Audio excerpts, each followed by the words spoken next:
I still remember the sound. The wrenching of bits and bytes tearing through a phone line that sounded as if it was being tortured to do something it wasn't meant to do. It was the sound of dial-up internet. The sound of the future. I was a young adult when I accessed my first online bulletin board with my dad in the basement office of our house in Kitchener-Waterloo, Canada. I still remember being amazed that my computer could now do something as powerful as connecting me with people worldwide. These early days of the internet were interesting. It was fascinating that I could now go online to access the world's information, all while still expected to complete my university work using the traditional means of library books and microfiche.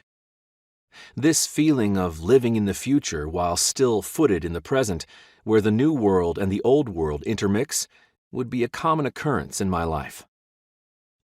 The next time I would find myself adopting new technology while the old working methods were still in play was around the emergence of the mobile internet. I worked at a startup in Toronto called M-Cube, an early innovator in delivering ads and content to mobile phones. There, I began to see firsthand the birth of the mobile web, the introduction of mobile media, and the new use of SMS and MMS, especially by advertisers. This was 2005, years before the iPhone, when feature phones and handheld devices from BlackBerry showed us glimpses of the future of mobile computing. At that time, phones were mainly communication devices for many, but for me, it was clear that they were capable of so much more. Indeed, this became even clearer with the emergence of the smartphone. 3 years after the launch of the iPhone, the iPad was announced. Around that time, I was working in the publishing industry as a product manager. My mandate was to help the newspaper and magazine industry navigate the digital transformation mobile and tablets had ushered in as competition for printed products.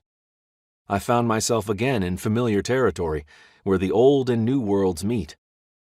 It was in this role that I was introduced to the power of AR, and I devised a strategy to leverage AR to build a bridge between the legacy world of print and the rapidly evolving mobile and tablet one.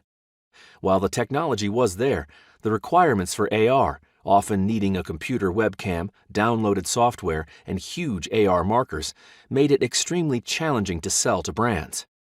Regardless, I was convinced even then that AR would play a major role in blending the physical with the digital.